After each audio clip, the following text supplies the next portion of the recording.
La semana pasada el pastor Dionis estuvo predicando en el pasaje anterior de Marcos capítulo 7, versículos 31 al 37, y nos explicó el pasaje de cómo el Señor sanó a un hombre sordo y tartamudo, cómo el Señor mostró allí su compasión y su poder. Y el pastor nos decía que asimismo Jesús abre nuestros oídos, desata las lenguas de aquellos que son sordos y mudos espirituales para formar un pueblo que le obedezca y proclame su alabanza. Si ustedes se fijaron en el pasaje que él leyó hace un momento, se habla también de la sanación de un hombre ciego. Pero antes de explicar la sanación de este hombre ciego, se nos relata, un pasaje de la multiplicación de panes y peces para alimentar a una multitud hambrienta. Se nos habla de cómo los fariseos fueron al Señor para reclamarle una señal del cielo. También vimos cómo cuando los discípulos estaban en la barca, tenían una falta de entendimiento acerca de las enseñanzas y milagros del Señor. Y por último, tenemos la sanación del ciego. Déjeme decirle que para poder entender ese flujo de pensamiento, tuve que darle mucha mente para ver cómo se conecta de todo eso, porque con lo que el pastor Johnny predicó la semana pasada, sanó al hombre sordo y mudo. Bueno, lo lógico es que siguiera el Evangelio de Marcos hablando que ahora cómo sanó al hombre ciego. Pero aquí hay muchas cosas interesantes que debemos entender, porque todas estas historias nos enseñan una verdad esencial. Préstenme atención, que es que nuestra fe se fortalece cuando confiamos en la provisión sobrenatural de Dios más allá de lo que nuestros ojos físicos pueden percibir. Les repito, nuestra fe se fortalece cuando confiamos en la provisión sobrenatural de Dios más allá de lo que nuestros ojos físicos pueden percibir. Y nuestro primer punto es para explicar cómo el Señor Jesús siempre tiene un plan, pero es posible que nosotros solo veamos un problema. Suena raro eso, ¿verdad? El Señor Jesús siempre tiene un plan con nosotros, pero nosotros estamos viendo un problema en nuestras vidas. Fíjese cómo dice en el versículo 1 que en aquellos días había de nuevo una gran multitud alrededor del Señor. Personas que no eran creyentes, personas que vivían en una cultura adorando muchos otros dioses. Él estaba ministrando en una zona muy pagana y allí estaba una gran multitud. En el versículo 2 se nos dice que el Señor dijo, tengo compasión de la multitud porque ya hace 3 días que están junto a mí y no tienen qué comer. En muchas ocasiones se nos dice que el Señor tuvo compasión de las multitudes, pero aquí Él mismo quien lo dice. Y esa palabra compasión es ser movido en las entrañas. Es como cuando uno tiene una sensación en la boca del estómago. Tener compasión es tener simpatía, piedad y bondad hacia aquellos que están en tristeza, hacia aquellos que están sufriendo. Él tiene esa multitud ahí y han pasado ya 3 días y esas personas lo están siguiendo. Óigame bien, 3 días escuchando el mensaje de la palabra. Y quizás hay personas que no pueden escuchar un mensaje 45 minutos en la iglesia y se quejan. 3 días esa multitud y se habían quedado sin comida. Y el Señor dice, si los envío hambrientos, si los enviamos hambrientos a sus casas, se van a desmayar en el camino y algunos de ellos han venido de muy lejos. Esa palabra desmayar es que van a colapsar. Y en otro pasaje, Mateo nos dice que él no quería despedirlo con hambre. Esas personas permanecen con el Señor a pesar de la falta de comida, tenían un hambre espiritual y estaban oyendo la palabra de Dios predicada. Pero fíjense cómo el Señor se preocupó por ellos. Los discípulos, como siempre, en vez de decir, sí, Señor, vamos a resolver, porque nosotros vimos cómo tú hace un tiempo alimentaste a una multitud de 20,000 personas, de 5,000 hombres, y sabemos que tú le vas a dar de comer a estas personas también. Pero miren lo que dice el versículo 4. Sus discípulos le respondieron, seguro, Señor, tú haces el milagro y ya lo vamos a resolver. ¿Eso es lo que dice? No. ¿Dónde podrá alguien encontrar lo suficiente para saciar de pan a estos aquí en el desierto? A pesar de que habían visto los milagros que el Señor había hecho, ellos todavía tenían una falta de fe. Ahí había una multitud que no tenía comida, pero los discípulos no tenían suficiente fe. ¿Qué hace el Señor en esa situación? Él no se queda tranquilo. El Señor, cuando ve nuestra condición, nuestra situación, Él actúa. Porque como dijimos, siente compasión para ayudar a aquellos que están en necesidad. Y le pregunta a los discípulos, ¿cuántos panes tienen? Y ellos responden, 7 panes. Una multitud de 4,000 hombres, que se calcula que eran de 12 a 15,000 personas, porque no se está contando allí a las mujeres y a los niños.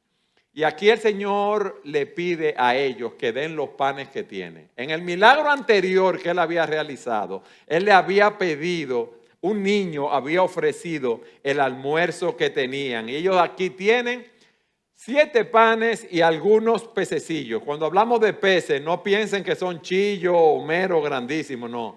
Estamos hablando de alguna sardinita, un pescadito tipo una sardinita seca, como esa pica pica. Versículo 6.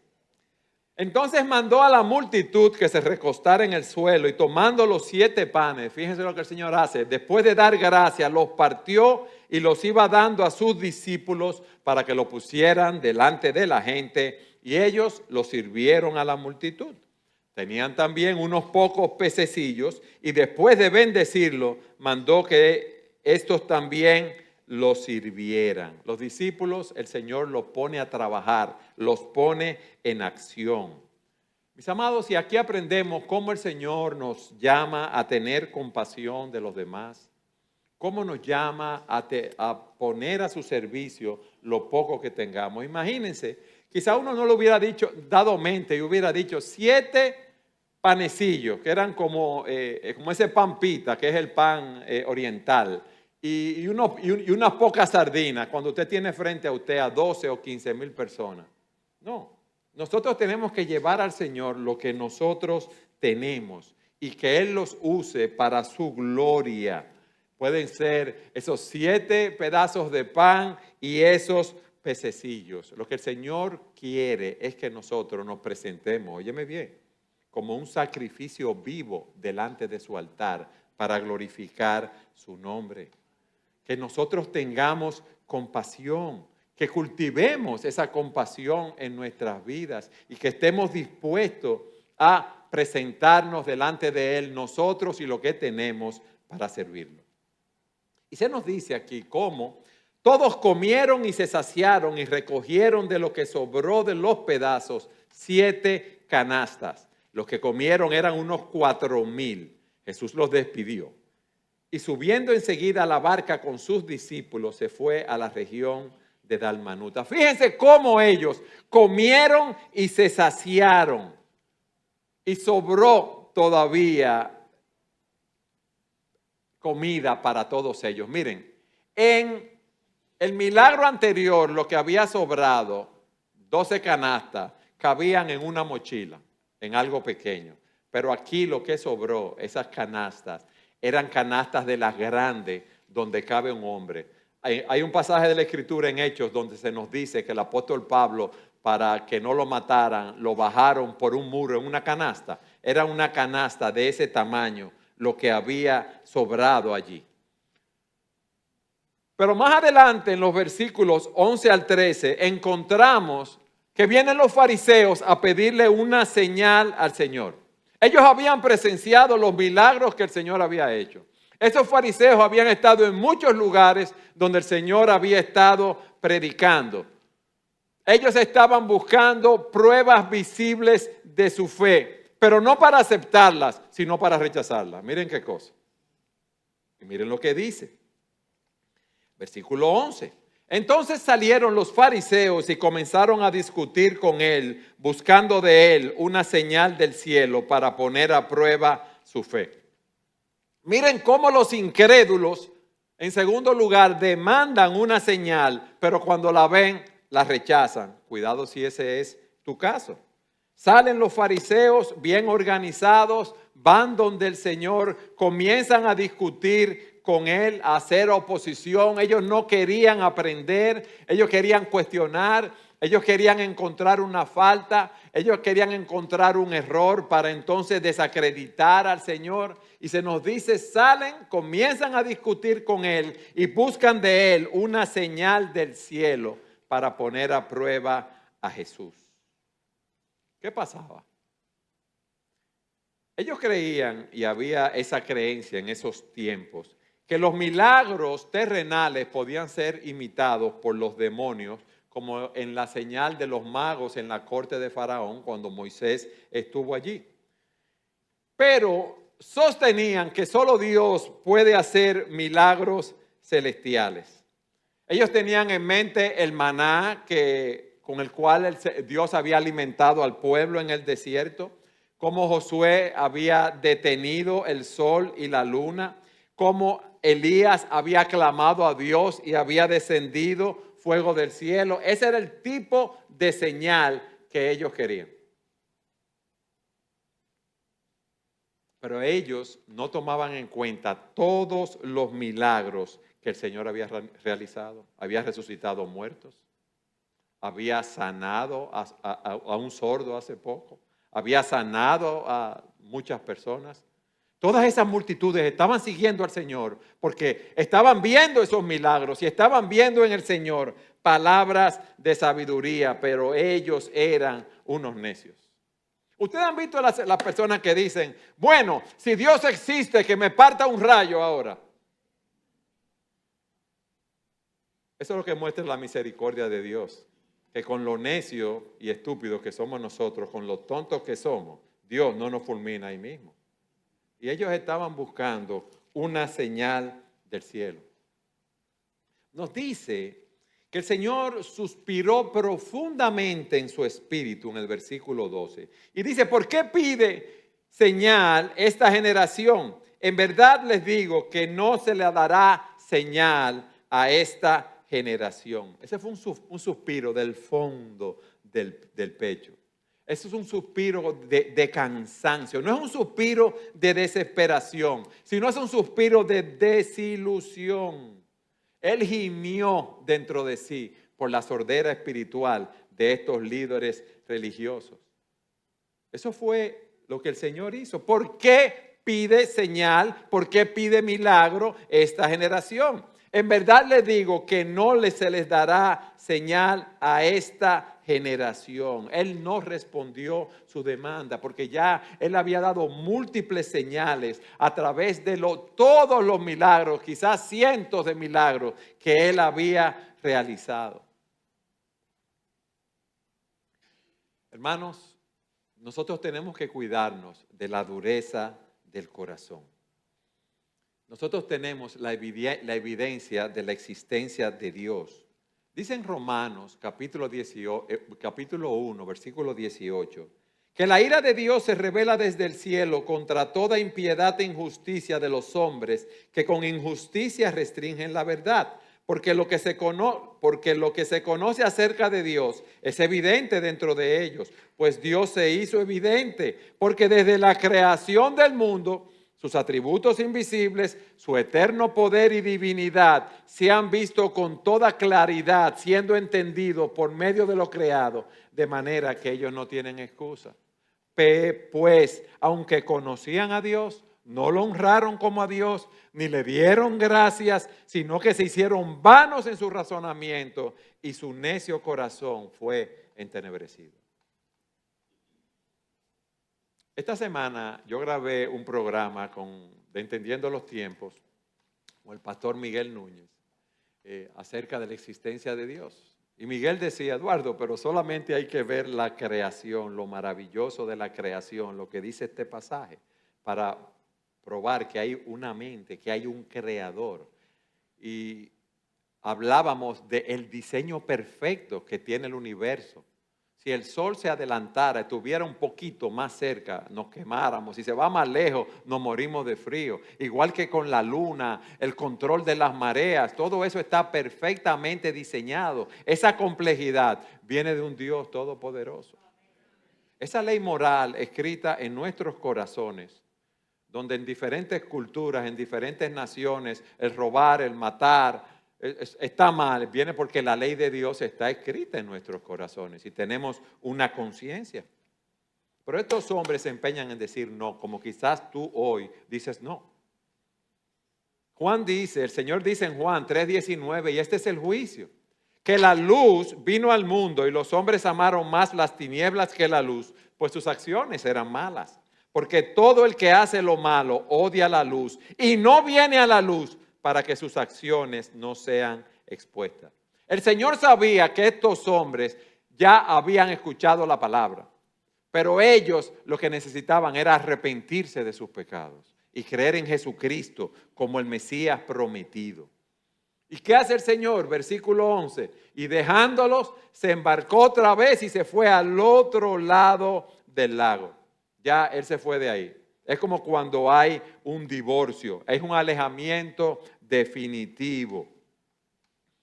Y eso hace el Señor con las personas que se le da testimonio una y otra vez de la palabra, que conocen la verdad de Dios, que han escuchado el Evangelio y le dan la espalda al Señor.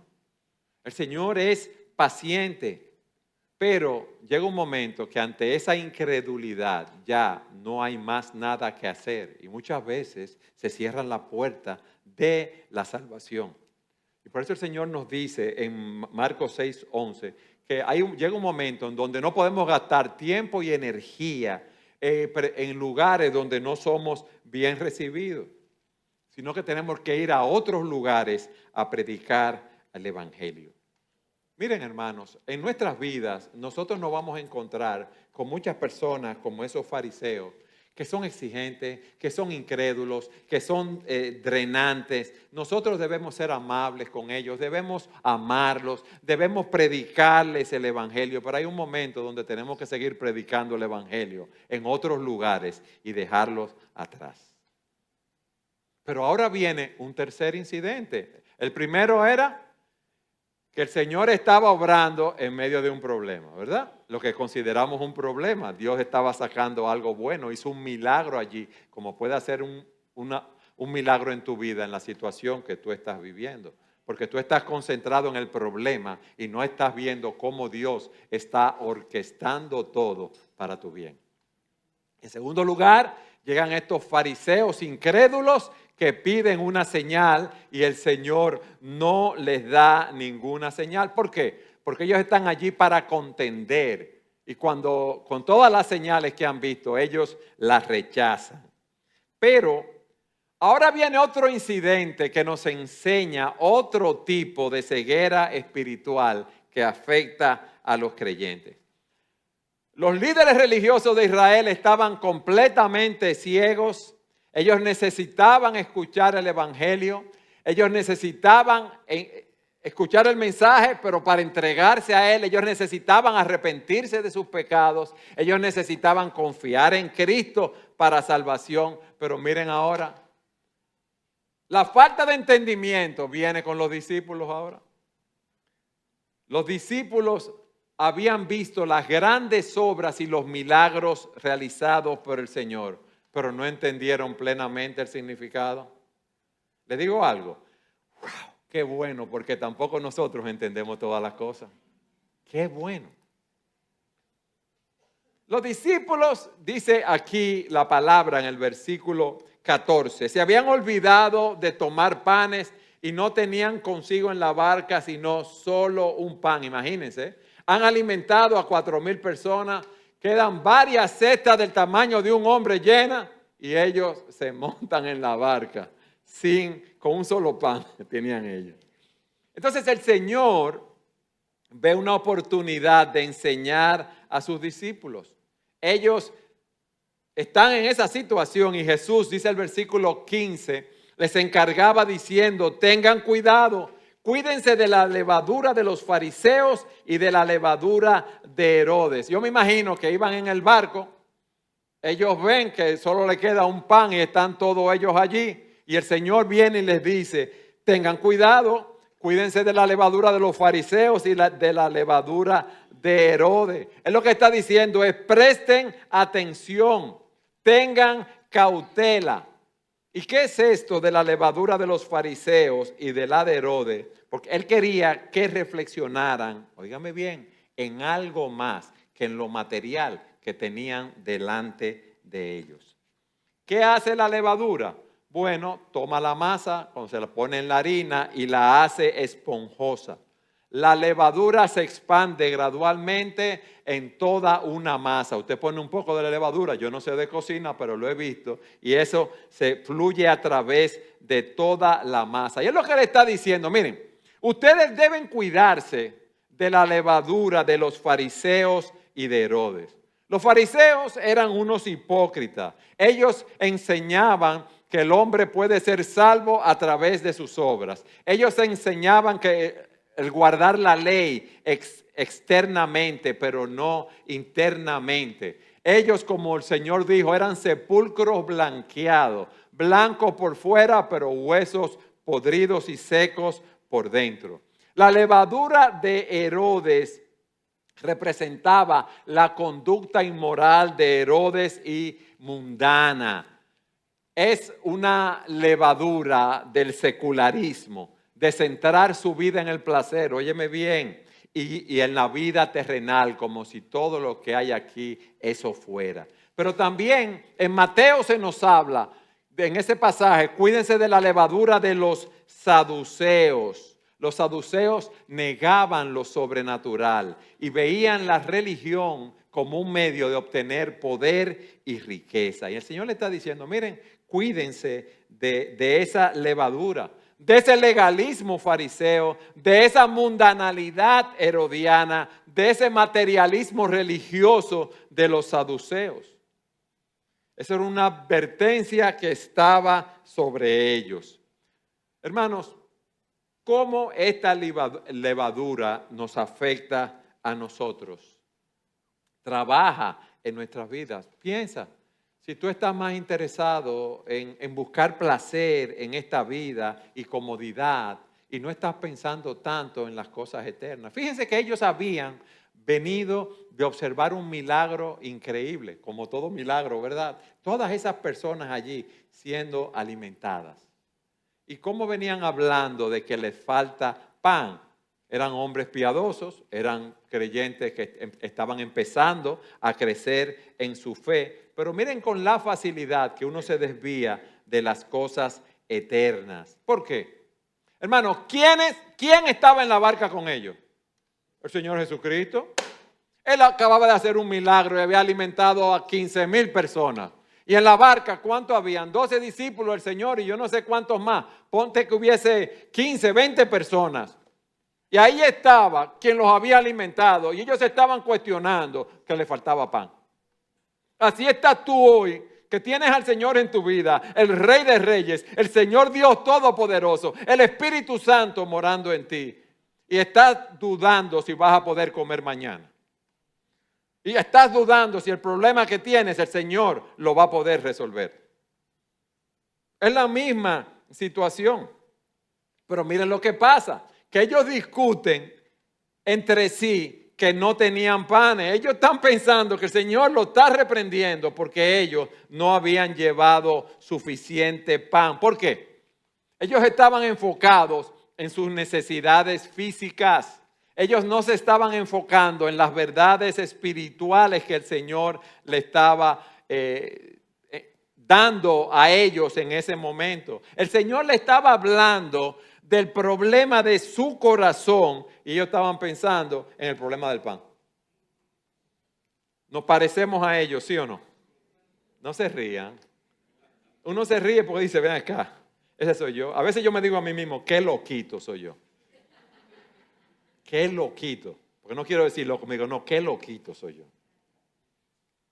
Hermanos, cuidado si estamos más centrados en nuestras necesidades físicas y materiales que en considerar las verdades espirituales.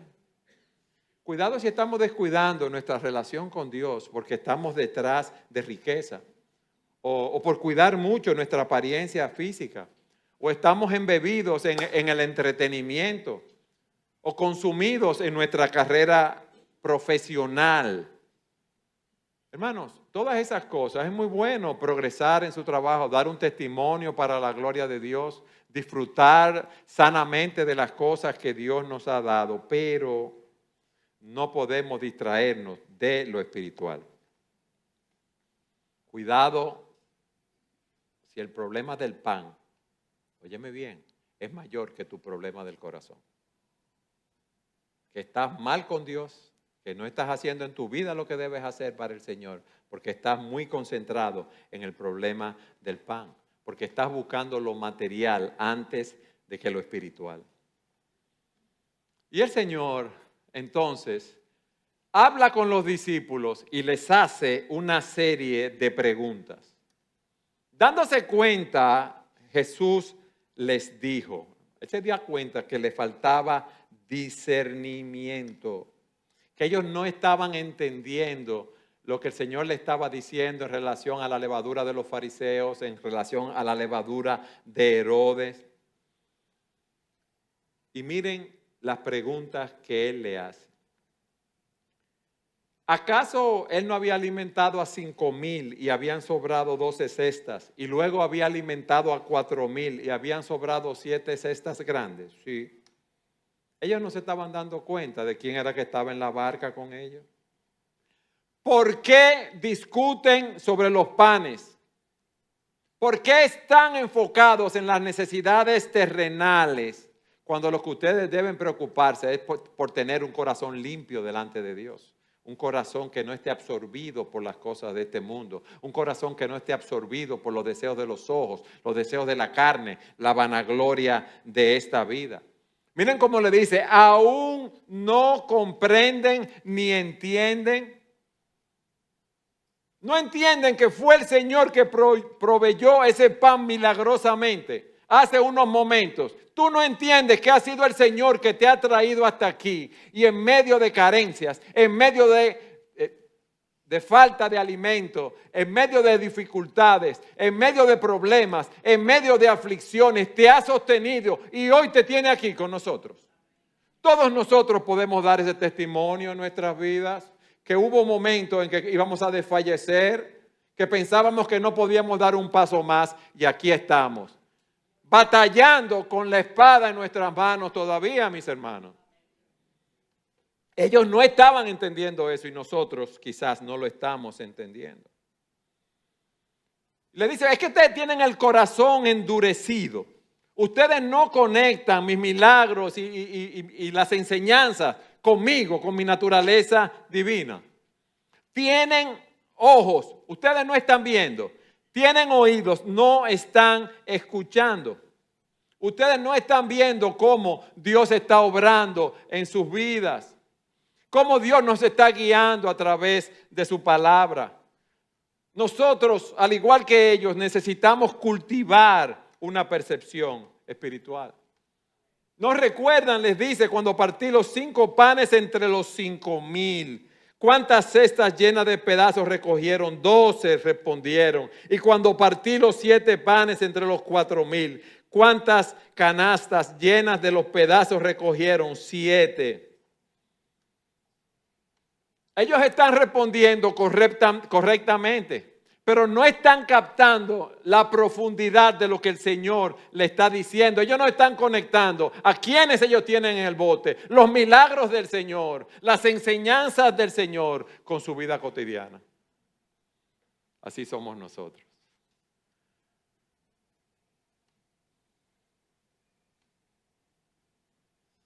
Quizás tú estás enfrentando algún tipo de problema laboral o algún tipo de problema financiero, alguna limitación económica, pero mira cómo el Señor para ellos.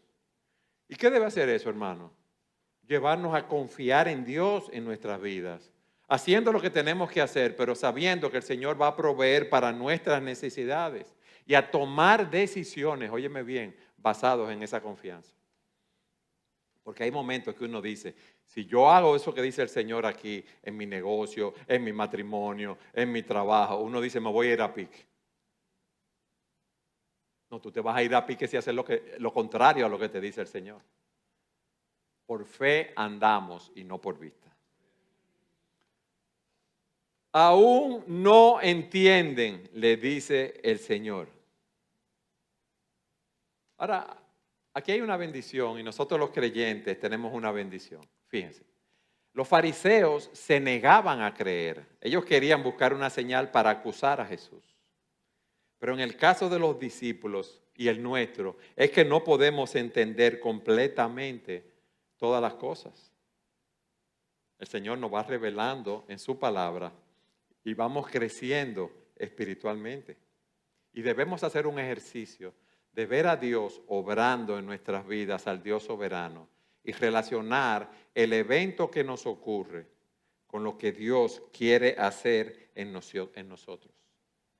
Hermanos, debemos estar atentos, no distraernos. Quizás tú estás aquí ahora en el sermón y estás pensando en que dejaste el horno prendido.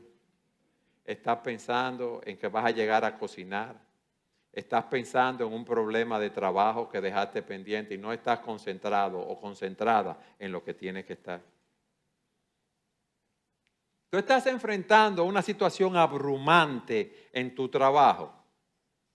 Relaciónalo con el obrar de Dios en tu vida. Dios está formando los músculos espirituales en ti, desarrollando paciencia, fortaleza. Esas son oportunidades para crecer espiritualmente. Tú tienes un conflicto con otra persona, con tu cónyuge, con tus hijos, con un amigo, con un familiar. Medita en cómo Dios puede estar usando esa situación para moldearte y enseñar a amar a los demás, aun cuando te hacen daño, enseñarte a perdonar como lo hizo Jesús. Y por último, vemos la sanación de un hombre ciego. No es casualidad que la sanación de este hombre ciego siguió a la instrucción que el Señor le dio a los discípulos en relación a su ceguera espiritual, en relación también a la ceguera espiritual de los líderes religiosos y también en relación a nuestra ceguera espiritual, que vemos un problema cuando el Señor está obrando en nuestra vida y lo que viene para nosotros es algo bueno. En esta porción que nos falta por ver, el ciego puede ver, pero lo hace gradualmente. El Señor lo hace en dos etapas. Y eso nos enseña que aunque el Señor tiene el poder para vencer nuestra ceguera espiritual, Él a veces lo hace en un proceso gradual y va abriendo nuestros ojos para que podamos ver. Vamos al versículo 22. Llegaron a Betsaida y trajeron a Jesús un ciego y le rogaron que lo tocara.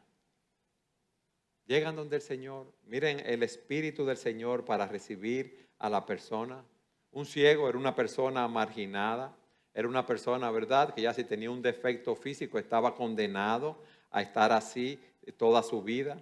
Pero ellos van donde el Señor y le ruegan. Y la idea es que le ruegan fervientemente y le dicen que toque al hombre y que lo sane. Era una súplica continua y apremiante de esas personas que llevaron al ciego al Señor. Y aquí hay algo interesante. Ellos le piden al Señor que lo toque y lo sane. O sea, ¿y por qué le dicen que lo toque y lo sane? Ellos entendían que el Señor lo iba a sanar a su manera, como ellos le estaban diciendo. Y eso me pone a pensar que muchas veces nosotros estamos orando al Señor fervientemente y le estamos pidiendo al Señor de esa manera. Señor, resuelve esta situación, pero de tal o cual manera, como yo te pido.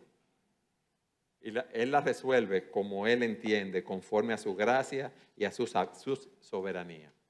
El Señor tiene la capacidad de darle visión física a esa persona. Ninguno de nosotros lo tiene, pero el Señor también tiene la visión el poder de darle la visión espiritual, de abrir los ojos de las personas ciegas, como abrió los ojos a nosotros.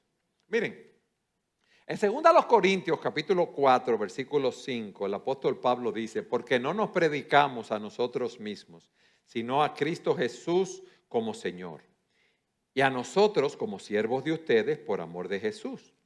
Pues Dios que dijo, de las tinieblas resplandecerá la luz, es el que ha resplandecido en nuestros corazones para iluminación del conocimiento de la gloria de Dios en el rostro de Cristo. Pero tenemos este tesoro en vasos de barro para que la extraordinaria grandeza del poder sea de Dios y no de nosotros. Mis amados, aquí aprendemos también cómo Dios puede usarnos a nosotros como vasos frágiles para traer luz a los ciegos espirituales, trayendo el mensaje del Evangelio, llevando a otras personas a escuchar el Evangelio, regalándole sermones, trayendo personas a la iglesia. Nosotros tenemos una responsabilidad de llevar a otros a Cristo, predicarle el Evangelio y Dios que haga su obra. ¿Qué hizo el Señor?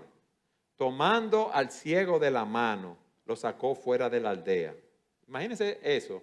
Usted llega ciego, lo llevan, ahí está el Señor Jesús y el Señor te toma de la mano. No hace el milagro inmediatamente, sino que te lleva fuera de la aldea. Es un gesto anticipado antes de realizar el milagro. Ahora imagínense cuando ese hombre iba caminando de la mano del Señor, todas las emociones y sentimientos que debía tener en ese momento. Y Jesús seguro lo iba guiando cuando lo llevara, porque acuérdense que ahí no habían calles asfaltadas, eran, ¿verdad?, terrenos de tierra con hoyos, con piedras. Y yo me imagino al Señor con ternura llevando a ese ciego de la mano y él caminando con él. Ese hombre no sabía lo que el Señor iba a hacer con él. Al final él no sabía si el Señor lo iba a salvar, yo me imagino, porque a él lo llevaron allí. Él no fue como el otro ciego que había clamado al Señor que lo sanara. Pero aquí también aprendemos algo. El Señor nos está guiando y nos está llevando, aunque nosotros no entendamos lo que Él está haciendo en nuestras vidas. Estamos como el cieguito, que Él nos va llevando así, nos va llevando y vamos caminando. Y así debemos caminar, repito, por fe y no por vista. Y después de escupir en sus ojos y de poner las manos sobre él, le preguntó, ¿ves algo? Hermanos, esto es ofensivo para nosotros, que alguien escupa a otra persona. Pero en esa cultura, ellos atribuían a la saliva ciertas propiedades curativas junto con la imposición de manos sobre alguien. Y Jesús le está diciendo que lo iba a sanar en otras maneras. Pero fíjense que el milagro no se realiza de una vez, sino que el Señor le pregunta, ¿ves algo? ¿Ves algo? Pero se supone que si el Señor hace un milagro, es un milagro de una vez. Él le devolvió la audición al sordo, lo permitió hablar. Lázaro, ven fuera. Él no lo dijo 2 veces y Lázaro salió de su tumba. Pero en este caso fue así porque él quería enseñarnos algo. Miren la respuesta que le da la persona que era ciega. Veo a los hombres, pero los veo como árboles que caminan. El Señor intencionalmente había realizado una curación parcial. Eso no fue una falta de poder, fue un acto premeditado. Él estaba empezando a ver, pero no con claridad. Y entonces se nos dice, versículo 25. Entonces Jesús puso otra vez las manos sobre sus ojos y él miró fijamente y fue restaurado y veía con toda claridad.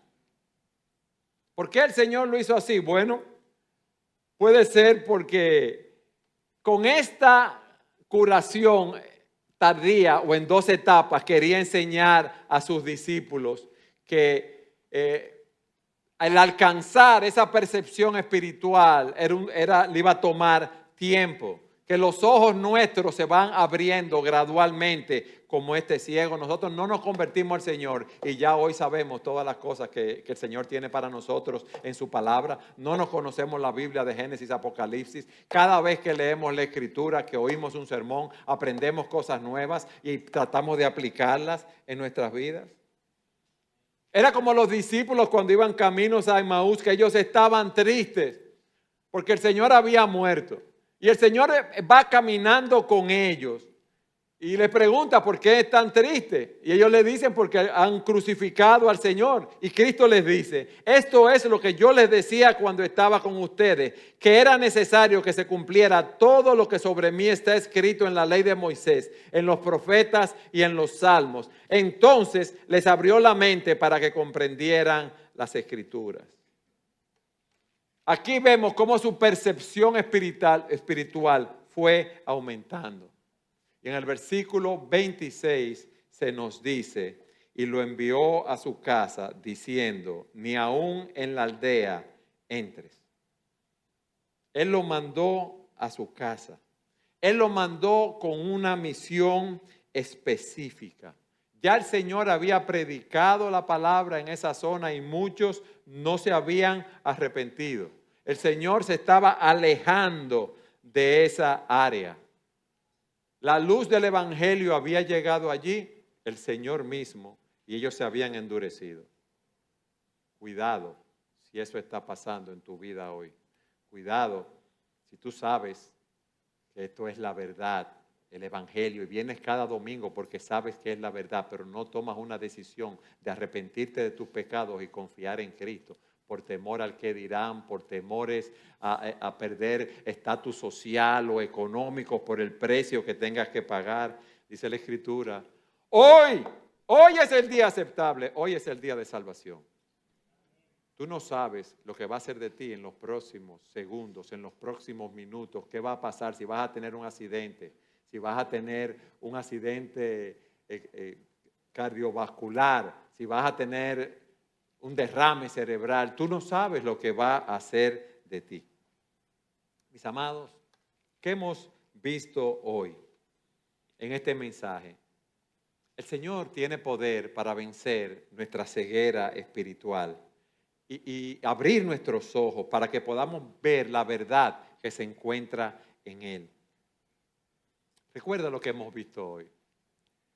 Primero vimos que a menudo nosotros solamente vemos problemas frente a nosotros, pero el Señor tiene un plan para nuestras vidas. En segundo lugar, vamos a enfrentar el desafío de la incredulidad, como el Señor lo enfrentó con los fariseos, y la demanda de señales, como fue el caso de estos hombres. Nosotros no debemos ser así. Nosotros tenemos la palabra de Dios para guiarnos. Nosotros tenemos el Espíritu Santo morando en nosotros. El punto es, cuidado si tú eres como esos fariseos y estás buscando señales para no entregar tu vida al Señor. También hemos visto, como los discípulos, cómo podemos ver grandes milagros, enseñanzas del Señor y no comprender su significado. ¿Qué debemos hacer? Seguir estudiando, seguir creciendo en la palabra, seguir tratando de glorificar a Dios en nuestras vidas. Y finalmente hemos visto cómo ese ciego fue sanado gradualmente, lo que nos muestra cómo Jesús va a despejar nuestra ceguera espiritual paso a paso. Cómo vamos a ir comprendiendo cada vez más acerca de su palabra. Cómo vamos a ir confiando cada día más en Él. Y cómo vamos a ir caminando desde la oscuridad en la cual nos encontrábamos cuando no conocíamos al Señor a la luz. Por eso este mensaje lo hemos titulado De la oscuridad a la luz. Así como el ciego recuperó su vista, así nosotros, mediante la lectura de la palabra, la oración, la comunión con Dios, la comunión con los hermanos, vamos a ir creciendo también espiritualmente. Mis hermanos, tenemos un desafío frente a nosotros, pero tenemos la gracia de Dios que nos acompaña. A veces uno ve todas estas cosas y dice, wow, pero ¿qué camino tenemos que recorrer? Es verdad que como nos enseñaba el hermano Duarte hablando de la santificación. Esta santificación va a durar toda la vida mientras estemos aquí. Pero qué bueno es correr una carrera cuando tú sabes que la victoria está asegurada. Qué bueno es correr una carrera cuando tú sabes que ya hubo otro que corrió la carrera y llegó a la meta. Saber que Él es el autor y el perfeccionador de la fe. Así mismo debemos nosotros correr esta carrera. Mis hermanos, el Señor nos tiene tomado de su mano. El Señor no nos va a dejar. Tú y yo estamos unidos a Cristo. Y el que empezó en nosotros la buena obra, la perfeccionará hasta el día de Jesucristo. Él nos sacó de la oscuridad y nos llevará a la luz de su presencia, donde gozaremos de Él para siempre. Alabado sea el Señor.